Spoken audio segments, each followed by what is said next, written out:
The Real Problems with Congress and Washington, D.C., and How to Fix Them, and Maybe Win a Presidential Election Too, by Michael S. Brown. This video reveals the real problems that plague our nation's capital and offers ways to fix them. I began by making use of root cause analysis techniques I learned while working in the nuclear power industry for over 26 years. There are many tools within the root cause program which can help identify the cause of a problem and test possible solutions. For the problems with Congress, I started by making a list of undesirable symptoms: gridlock, frustration, closed-door deal-making, confusion on direction, what to do and how, party politics, party bosses, special interest groups, and wealthy supporters having excessive influence, Congress low approval by voters, people feeling no voice as evidenced by Occupy Wall Street, little congressional accountability, and confusing voting records.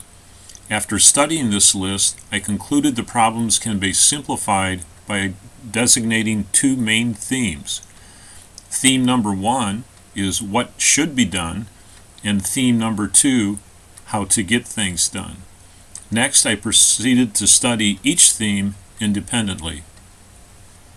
Theme number 1, what should be done? A simple enough question. In a democracy such as ours, the answer should be what the voters want.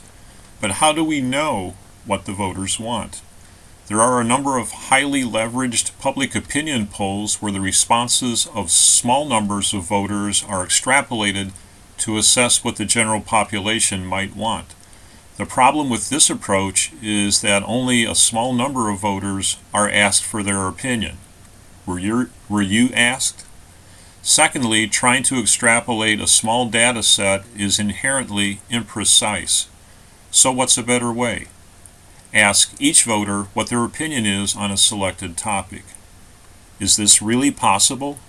Yes. Here's how it would work. We need to build a technopolis. A what? A technopolis will be a secure computer system, log-on and password required, designed to capture voters' opinions on a given topic each week. The name combines polis, which comes from the ancient Greek origins of democracy, with techno, whereby we will make use of current technology, computers, phones, etc., to ensure our elected representatives always know what the voters want. Each user will be invited to provide standard demographic information one time. This will be useful later on to sort the results by congressional districts, states, and/or other demographic categories. Once we get voters registered, here's how the system will work. At noon Sunday, a new question will be posted, and the channels will be open all week for registered voters to express their opinion via their favorite media form. At midnight Saturday, input for that question will close. From midnight Saturday until 6 a.m. Sunday, the week's voting will be tallied and reports generated by demographic information. At 6 a.m. Sunday, all registered persons in the system will be able to view reports of voting on any of the demographic information. So people can see national totals, totals by state, congressional district, zip code. The results can show how Hispanic females in Florida voted or how people over 60 voted. The data polling service will give people a voice by each week asking their opinion on an issue. The assimilation of comprehensive public opinion by state and congressional district will create a mandate for those holding office to vote accordingly or to explain why they did not. This feature will weaken the grip by party bosses and special interest groups. The masses of registered voters will feel empowered once they see their elected representatives obligated to vote in line with their opinions on issues. As an example, let's say we asked voters to respond to the following. What is your opinion about the Obamacare health insurance program? A, the program is okay as is and should not be changed. B, the program is generally okay but needs adjustments. C, the program is not okay and should be eliminated entirely. At week's end, if 65% of the voters respond A and think the program is okay, why should Congress spend any of their time and energy trying to derail it? Each week we would have a new question that voters would be invited to respond to. This completes theme number 1, what should be done. Let's pause a moment and review the list of symptoms to see how effective these actions might be.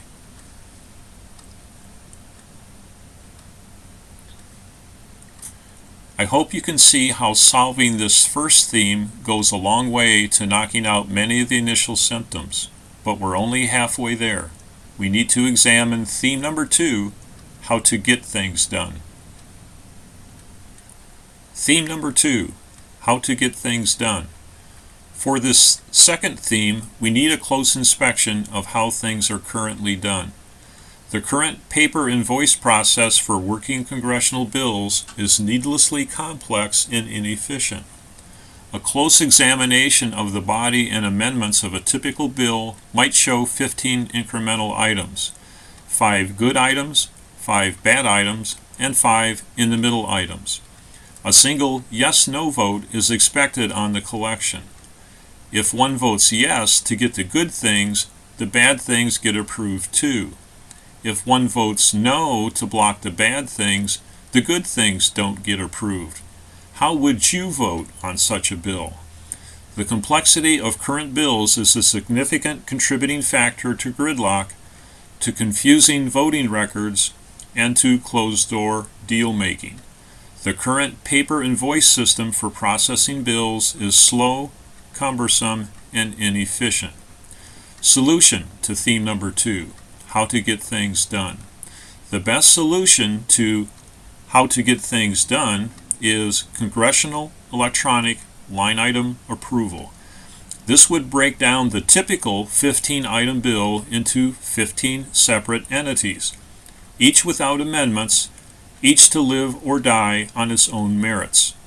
As a result, the good things would get a quick approval. The bad things would not be approved and not even submitted, as experience would show that it's a waste of time. The in-the-middle things would still get debated, but in the meanwhile, the good items would have been approved and the bad things would have been blocked. The electronic component of congressional electronic line item approval introduces a host of benefits. In comparison to paper and voice, electronic processing is much quicker and more efficient. Electronic drill-down capability would allow supporting justification for items such as data, photos, survey results, and so on. Cradle-to-grave tracking capability would capture the entire life of a bill line item, from preliminary justification to the voting record and to implementation details such as spending, before and after photos, and so on. A secure electronic system would allow Congress to vote on items from remote locations and need not be in Washington, D.C. And lastly, a voting comments capability should be included to allow those who choose to document their strength of support or objection to an item and or the reasons they voted the way they did. A congressional electronic line item approval system would result in clear voting records, better congressional accountability, and less deal-making. This system would improve the openness of congressional business to the American public. This completes theme number 2, how to get things done. Let's pause once more and make a final review of the list of symptoms to see how effective these actions might be.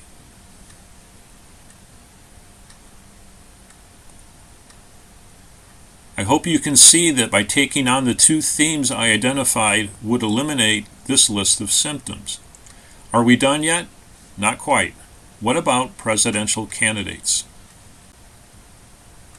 Which of the presidential candidates are champions of an effort to fix the process of doing business in Washington, as I've shown here?